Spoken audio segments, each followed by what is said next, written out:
can move those out if we need to a little bit.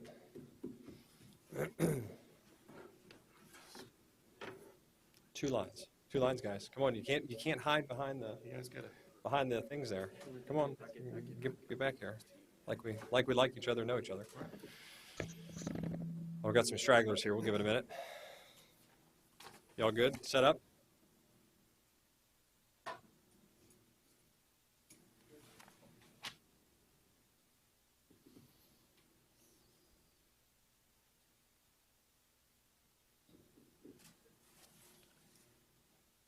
Come on up here, Commander.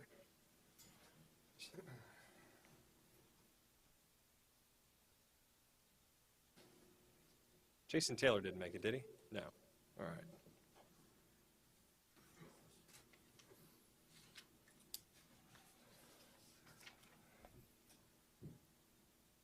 Oh, Angela said get closer together. Don't hide behind the tripods. No one can see you.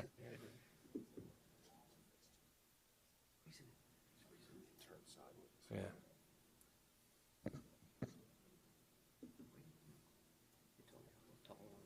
Well, there you go. All right. Well, good afternoon, everyone. My name is Ryan Patrick. I'm the United States Attorney for the Southern District of Texas. I want to welcome everyone up here today for a healthcare fraud strike force opioid takedown that happened this morning in the Houston area. But first, I want to introduce the folks up here. I'm joined by Assistant Attorney General from Washington, D.C. He came in for this event today, Brian Benskowski from the Department of Justice's Criminal Division. Also is U.S. Attorney John Bash, my counterpart from the Western District of Texas. Also is DEA Associate Special Agent in Charge, Jeffrey Scott. Executive Assistant U.S. Attorney Brett Featherston from the Eastern District of Texas. Department of Health and Human Services, Office of Inspector General Special Agent in Charge, C.J. Porter. Right there. FBI Houston's Assistant Special Agent in Charge, Ed Michel. FBI San Antonio Assistant Special Agent in Charge, Stephen Cam. U.S. Marshal Gary Blankenship for the Southern District of Texas. And Houston Police Department Narcotics Division Commander William Staney. We're here today to make two announcements. First was a significant takedown involving Houston drug trafficking networks responsible for diverting over 23 million pills in the Houston area. In Houston, we are unfortunately known for what's called the Houston cocktail. That's a combination of hydrocodone, Xanax, and Soma, and also the proliferation of oxycodone. These cases are the result of the work by the Criminal Division's Healthcare Fraud Strike Force, which we're going to get into detail. That's the second part of this announcement today, and operates out of our offices here in Houston. The strike force has charged 41 individuals in 9 indictments in a network of what we in Houston refer to as pill mills. These are generally doctors, physician's assistants, and nurse practitioners who write prescriptions for these controlled substances that have no medical necessity, no medical reason. The checkups, the doctor visits as they are usually very perfunctory, and it's a typical cash and carry business. You pay your cash for the prescription, and then you go to a pharmacy that is usually all part of the same network. Included in this are medical providers, clinic owners and managers, pharmacists, pharmacy owners and managers, and drug dealers and traffickers. The DEA also executed 36 warrants, including 15 pharmacies, 6 clinics aimed at disrupting the same opioid diversions, and 9 suspension orders for prescribing authority. This unit is led in conjunction with the Southern District of Texas, the Eastern District of Texas, the District of Massachusetts, the DEA, and the FBI. Today, we're also going to announce the creation of a new task force, one that operates here and in many other districts. This healthcare fraud strike force is a joint law enforcement effort that brings together the resources and expertise of healthcare fraud units, U.S. attorneys' offices, law enforcement partners that are all up here today. We are also expanding this into the Rio Grande Valley in conjunction with the Western District of Texas. This will be the 24th such of these strike forces put into place. So I now turn it over to Assistant Attorney General Brian Benskowski. Thank you, Ryan. Thank you. Good afternoon. Thank you all for being here. America lost 68,500 lives to drug overdoses in 2018. And although that number was slightly lower in 2018 than it was in 2017, each of those deaths stands as a stark reminder of the lives, families and communities ravaged by drug addiction. And I firmly believe that we can and we must do better in the fight against drug abuse, including prescription opioid abuse. It is my privilege to stand shoulder to shoulder here today with U.S. Attorneys Ryan Patrick and John Bash, our law enforcement counterparts, to announce the latest chapter in our fight against those who unscrupulously pump this poison into our communities. The book is still being written, but make no mistake about it, the Justice Department is going after the criminals who peddle opioids for profit, and we're going after them aggressively.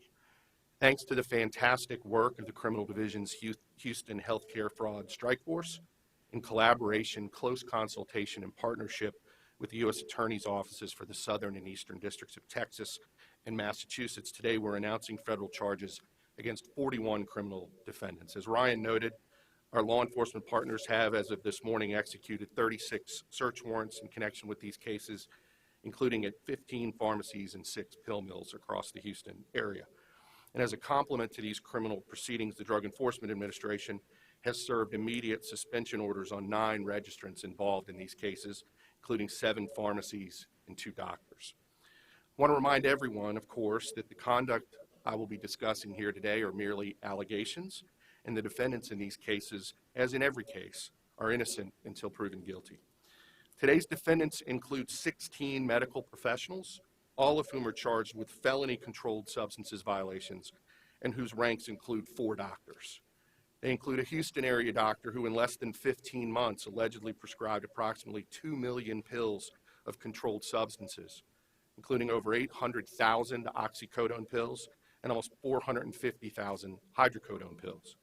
And they include another Houston area doctor who in less than 20 months allegedly prescribed over 800,000 doses of oxycodone.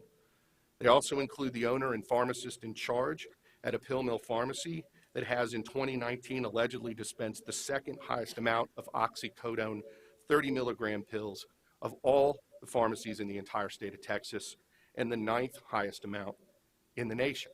Amazingly, 100% of the oxycodone dispensed by this pharmacy, every single oxycodone pill that left the premises, was in the highest available dosage strength of the drug. Today's charges in total involve over 23 million pills of oxycodone, hydrocodone, and carisoprodol, the equivalent of an opioid dose for every single adult living in the state of Texas. And it includes pills that were illegally prescribed here in Houston, but were diverted all the way across the country to the streets of Boston, Massachusetts. A new phenomenon in our war against the opioid crisis. This takedown is a testament to the enduring success of the Department of Justice's healthcare fraud strike force model. Demonstrates yet again the power of combining data analytics on the one hand with the use of traditional law enforcement investigative techniques on the other to systematically move cases from investigation to indictment. And it proves the success of the strike force model, that working collaboratively with our partners among agencies and United States attorneys' offices makes for stronger, bigger, and more impactful cases. Today's takedown also builds off of the tremendous momentum generated by the department's most recent efforts in other parts of the United States. In the Appalachian Regional Prescription Opioid Takedown in April of this year, we charged 60 defendants across 11 federal districts. In the National Healthcare Fraud and Opioid Takedown in June of last year, we charged 600 defendants across 58 districts. And as today's action makes clear, our work, particularly in regions with the greatest need, continues unabated. Our prosecutors continue to use all the tools and all the data at our disposal to tackle head-on the hotspots where prescription drug overdoses are occurring. And I have a message for those doctors, pharmacists, and other medical professionals engaging in this criminal behavior across the state of Texas and elsewhere in America. You may think you're invisible, but you're not. The data in our possession allows us to see you and to see you clearly, no matter where you are. And if you behave like a drug dealer, we're going to find you and treat you like a drug dealer. So in that regard, and in addition to today's law enforcement action, as Ryan noted, I'm also pleased to announce the creation of a new healthcare fraud strike force in the Rio Grande Valley and San Antonio, part of both the southern and western districts of Texas. The Rio Grande Valley San Antonio strike force will include 5 new prosecutors to laser focus our efforts in Texas to prosecute dirty doctors, clinic owners, pharmacists, and drug dealers. Ryan and John, I'm very much looking forward to working with both of you and expanding our work across your districts to help the communities in your districts. The creation of the strike force sends a crystal clear message to those in the Rio Grande Valley and San Antonio who are prescribing, dispensing, or diverting opioids without legitimate medical purpose. You'll be held accountable for your roles in the deadliest drug crisis in this nation's history. The Department of Justice will identify you and prosecute you to the fullest extent of the law. I'd like to turn the microphone over to John Bash, who will say a few words as well about the strike force. Hi, I'm John Bash. I'm the United States Attorney in the Western District of Texas. I want to start just by thanking Attorney General Barr and Assistant Attorney General Benjikowski for setting up this new Rio Grande San Antonio Healthcare Fraud Task Force. That means additional resources to our offices to fight this scourge in our community. When you think about healthcare fraud, it's not just an ordinary white-collar fraud issue. It's not just about defrauding some company or some individual. It's really about the health of the citizens of Texas. Whether you're talking about prescribing opioids that people don't need and that are highly addictive and that result in tens of thousands of deaths a year, or performing unnecessary medical procedures, or just driving up the cost of healthcare. You know, there's a healthcare debate in this country, and there's a lot of people with a lot of different views, but I think the one thing we all agree on is that healthcare costs shouldn't be driven up by fraud and criminal activity. And that's what this is all about, getting those costs down, getting the fraud out of the system. My office has been fortunate to do some amazing prosecutions even in the last year in the healthcare fraud space. In February, we prosecuted a pharmaceutical representative who was paying bribes to medical providers to prescribe unnecessary compound prescriptions. So you got patients getting unnecessary specialized medication. There again, you see both an economic component and a health component. We had a person who owned a business for physical therapy that was billing for professional physical therapists, and really these were just unlicensed people with no expertise. Again, there's an economic component to that, and there's a healthcare component to that. So this is really about protecting the healthcare of every individual in Texas, and certainly every individual in the San Antonio, Austin, Rio Grande Valley area. I'm very excited to team with Ryan Patrick and with Brian Benjikowski. And I also want to thank the amazing career staff. You guys see us up here, but there are career staff at Main Justice. There are assistant U.S. attorneys in our offices that have been fighting these battles for years, and they've been integral to building up these task forces. This is only the latest example, and we're going to make a lot of difference for a lot of real people in our communities. With that, I want to turn it over to Special Agent Scott from the Drug Enforcement Administration. Thank you. This was a complicated operation with many moving parts, many of which are actually still moving right now as we stand up here. It's a credit really to all the agencies and investigators and our prosecuting partners involved that we're here today, and I'll try to do justice in the short time I have to the incredible work that they've already done and that will be ongoing throughout the day and in the weeks to come. Starting in late 2017, DEA's Galveston resident office and our Houston diversion and tactical diversion groups, in conjunction with other federal, state, and local law enforcement agencies, initiated Operation Hip Hop, targeting Ricky Moten, erstwhile rapper and studio owner and a longtime leader of a local heroin and cocaine trafficking organization, and what we later learned to be revealed to his ties to a Houston-based network of pharmacies, clinics, doctors, and other individuals responsible for operating and supporting several pill mills. As you've already heard, these pill mills, so-called pain management clinics, routinely engaged in prescribing and dispensing controlled substances, primarily oxycodone, outside the scope of professional practice and without legitimate medical purpose. More specifically, the pill mill operators and owners employed crew leaders, who in turn recruited numerous runners to pose as patients, turning a profit from the cash fees charged for each office visit. Further, patient runners concocted fictitious symptoms and medical complaints in order to obtain thousands of illegal scripts and pills from the pharmacies identified today, pills that were then distributed by Moten and his associates to targets as far away as Boston. As of today's arrest, we believe these pill mills were responsible for distributing over 23 million dosage units of what's been called the Houston cocktail. You've already heard about that. Clearly, the diversion of dangerous opioids is a national public health epidemic, crippling many communities throughout the country. Houston is unfortunately no different. What makes matters worse is when the individuals responsible for our medical care are also supplying lethal drugs. We at the DA believe that many of those arrested today are little more than drug traffickers and lab coats. And Operation Hip Hop, highlighted by the unique convergence of several diversion investigations with one of our more traditional cocaine and heroin cases, puts this in stark relief. To make it clear, the original Moten case revealed an organization that had moved beyond classical street drugs to diverting and distributing opioid-related prescription drugs in excess of 10,000 dosage units a week, because these prescription opioids proved just as lucrative, if not easier to obtain, than heroin and cocaine. As part of this morning's enforcement efforts, we've made at least 38 arrests, executed 23 Houston area search warrants to include the multiple pharmacies and clinics we've already discussed, and at least as of a few moments when I walked up here, we've seized 20 vehicles, 9 guns, and nearly $200,000 in currency from the various locations that we're still currently searching.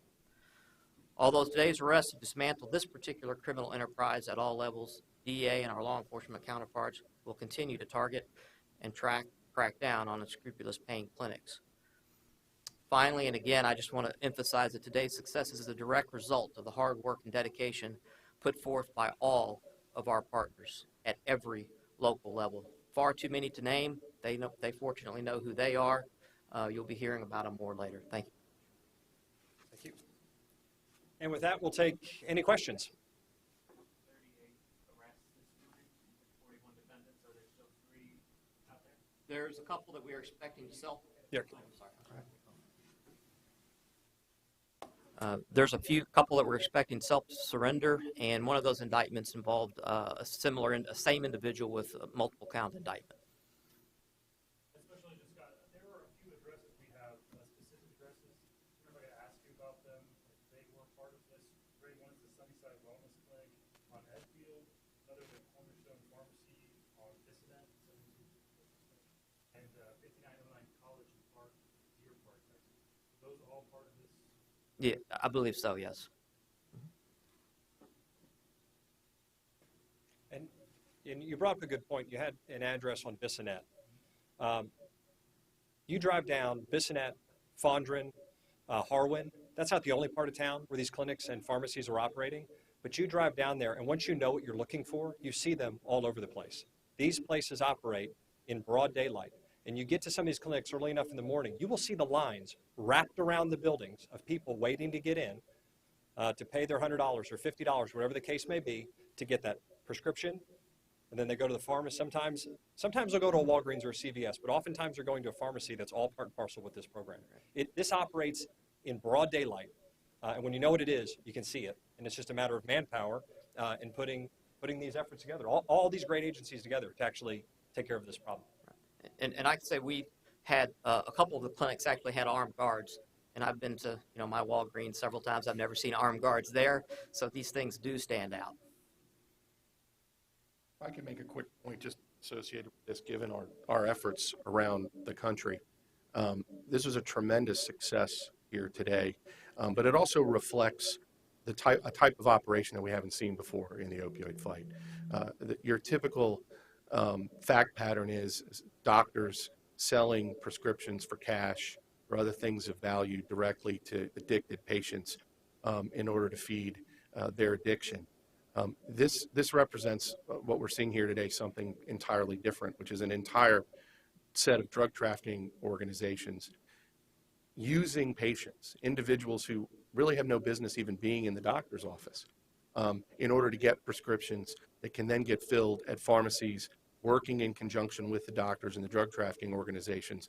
The pills are then amassed and in many circumstances diverted across the country to Boston, Massachusetts.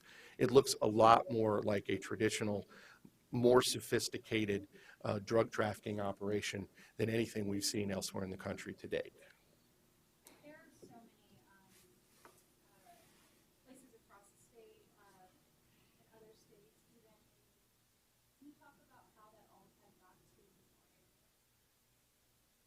Well, I can tell you that the way we do these cases is we use a combination of data. We get data from various places in the government, Medicare, Medicaid, prescriber data, patient data. And that data is analyzed in Washington. In some instances, we get tips, local tips about what's going on the ground. And we take those tips and we analyze the data associated with the pharmacy or the doctor, and the data jumps off the page at you. That's how these cases are made. I'm not aware, maybe you know about the connection outside of the United States in this case. But typically in this instance, what we got were, as my friend from the DEA has noted, some tips, some information that because of another investigation that caused us to focus on the opioid side of this. And then we analyzed the data associated with these doctors and these pharmacies. And you know, as I said, it jumps off the page at you when you see the data. The number of prescriptions, the strength of the prescriptions, the fact that these are cash operations, so you're not seeing a lot of requests for reimbursement from the government. I mean, there are several factors that then cause us to go in, and the DEA and their law enforcement counterparts go in and use traditional law enforcement techniques. They do site visits, surveillance. We execute search warrants. We do all sorts of things that then tell us what's going on inside those doctors' offices and at those, you know, armed, guarded pharmacies. And the case comes together very quickly in that way. But I sorry to give you a long-winded answer, but I don't know anything about the foreign connection, any kind of foreign connection in this case.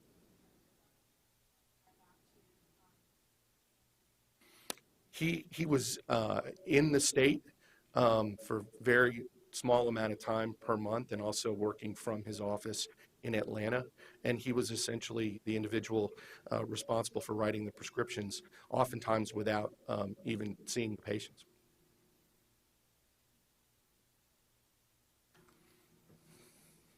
Anyone else?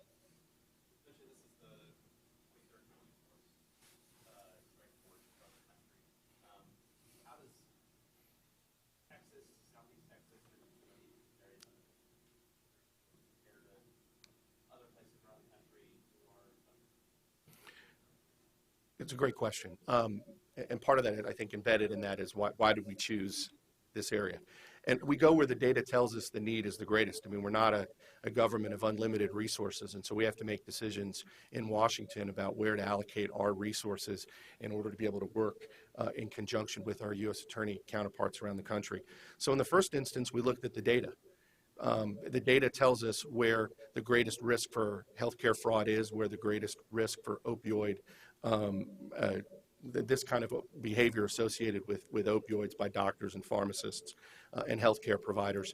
And what the data told us was that there's tremendous need in this area, in the Rio Grande Valley, in San Antonio, in this part of Texas. And we've been in the Houston area for a long time. I think it's the second longest serving strike force in the Justice Department for healthcare fraud. So we've been in Houston for a long time. We're adding resources to Houston because the need is great here, but the data tells us that there are other parts of the state where we need to be. And so that's where we go with the limited resources that we have.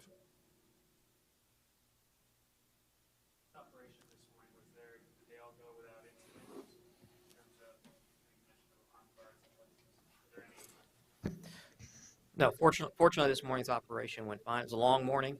We've had teams out and a lot of agents and cops with badges out very early this morning. So it's long, and we're still wrapping up some search warrants now. But there was no incidents. It all went smoothly. It's a credit to the guys out there on the street doing it. And again, I just want to kind of emphasize, because it's complicated what we laid out here, and what we really saw in this case is an investigation that went from the street back up into the pharmacy, and that's what we had not seen very often before. And our diversion program and the strike force had been looking at many of these pharmacies and clinics already. They were already on our radar. The data had already alerted us to concerns to them, but it was through this one investigation, quite frankly, that allowed us to kind of back up off the street, because that's where the pills were being distributed, and then gave us some of those routine techniques that we do, the surveillances and whatnot, that allowed us to actually connect this kind of spider web of clinics that we were kind of looking at individually, but we didn't realize they were all connected until we saw the street level distribution and the cross-state distribution that was going on.